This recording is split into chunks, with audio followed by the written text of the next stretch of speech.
सुप्रभात बच्चों, गुरुकुलम की ऑनलाइन कक्षा में आपका स्वागत है। मैं सानिया तिवारी। तो बच्चों, आज हम कक्षा 2 के पाठ 4 साहसी अमित का अध्ययन करेंगे। तो बच्चों, यह पाठ हम अपनी पाठ्य पुस्तक के पेज नंबर 21 पर पढ़ेंगे। तो आइए शुरू करते हैं। सहसा एक दर्दनाक चीख से सारा वातावरण कांप उठा। सभी लोग उधर देखने लगे जिधर से चीख आई थी। अब सहसा यानी अचानक से एक दर्दनाक चीख यानी एक दर्द भरी चीख एक जगह से आई और सभी लोग उधर देख रहे थे जहां से चीख सुनाई दी थी। अमित भी उन लोगों में से एक था जो चीख को सुनकर ठगे से खड़े थे। वह अपने साथियों के साथ उस मकान के अंदर गया जहां से चीख की आवाज आई थी। वहां का दृश्य देखकर उसके रोंगटे खड़े हो गए। अब अमित भी उन लोगों में से एक था जहां पे सारे लोग खड़े हुए थे और वो उस चीख को सुन रहे थे। अमित भी वहां अपने मित्रों के साथ खड़ा हुआ था और वह थोड़ी ही देर में उस मकान के अंदर गया और उसने ऐसा कुछ देखा जिसे देख करके उसके रोंगटे खड़े हो गए, यानी वह बहुत ही घबरा गया था। कानन बिजली के तार से चिपका हुआ था। उसे देखकर अमित मन ही मन छटपटा उठा। कानन की जान कैसी बचाई जाए। अब जो कानन था वह उसका मित्र था और वह बिजली की तार से चिपका हुआ था और अमित उसे देख करके बहुत ही ज़्यादा छटपटा रहा था, मतलब बहुत ज़्यादा परेशान हो रहा था कि वह कानन की जान कैसी बचाए। यह घटना कोलकाता के उपनगर बोहाला की है। बोहाला का यह मकान टूटी फूटी हालत में है।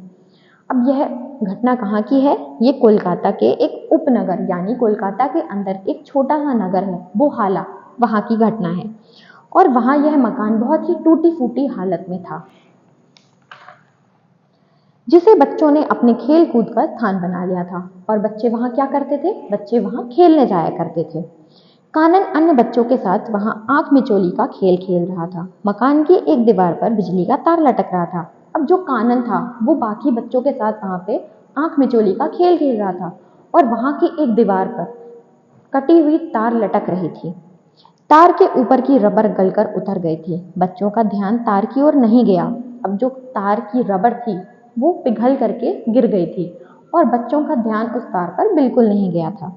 खेल समाप्त होने पर धीरे धीरे सभी बच्चे चले गए। कानन भी जाने लगा। तभी अचानक उसका हाथ तार से छू गया जिसके कारण वह उसे चिपक गया था। अब क्या हुआ? जब खेलने के बाद सारे बच्चे बाहर जा रहे थे तो कानन भी उनके पीछे पीछे जा रहा था और अचानक से उसका हाथ उस कटी हुई तार पर छूट गया और वह उस पर चिपक गया। कानन के साथी उसे बचाना तो चाहते थे पर उन्हें कोई उपाय नहीं सूझ रहा था। यदि कोई उसे छूता तो उसे भी करंट लग जाता। अब कानन के जो साथी थे वो सोच रहे थे कि वो उसे बचा लें, पर अगर वो उसे छूते तो उन्हें भी करंट लग जाता। अमित को एक उपाय सूझा। वह एक लंबी सी लकड़ी तलाश करने लगा। अब अमित को एक उपाय सूझा और उसने क्या ढूंढा? एक लंबी सी लकड़ी ढूंढी। उसने पढ़ा था कि यदि कोई बिजली के करंट से चिपक जाए तो उसे लकड़ी के द्वारा या रबर के जूते पहनकर अलग किया जा सकता है। उसने कहीं एक जगह पढ़ा हुआ था कि अगर कोई तार से चिपक जाता है तो उसे हम क्या कर सकते हैं, उसे हम कैसे बचाएं? उसे हम किसी लकड़ी या रबर के जूते पहनकर हम उसे बचा सकते हैं।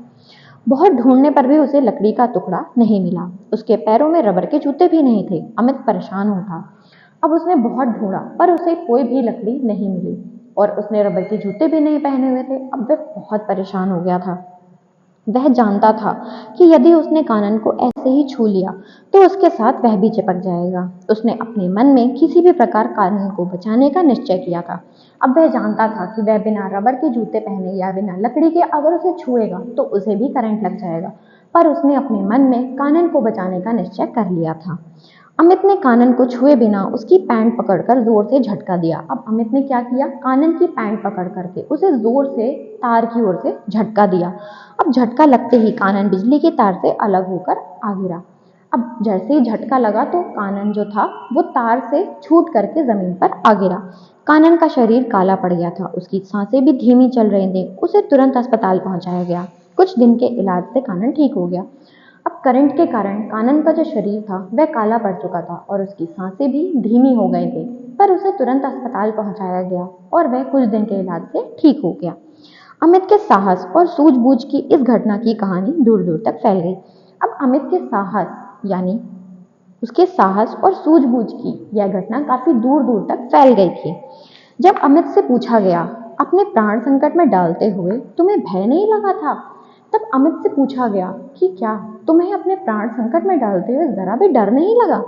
तब अमित ने उत्तर दिया, किसी को संकट में देखकर उसकी सहायता करना हमारा कर्तव्य है। तब अमित ने कहा कि नहीं, किसी को संकट में देखकर उसकी सहायता करना हमारा कर्तव्य है, हमारा धर्म है।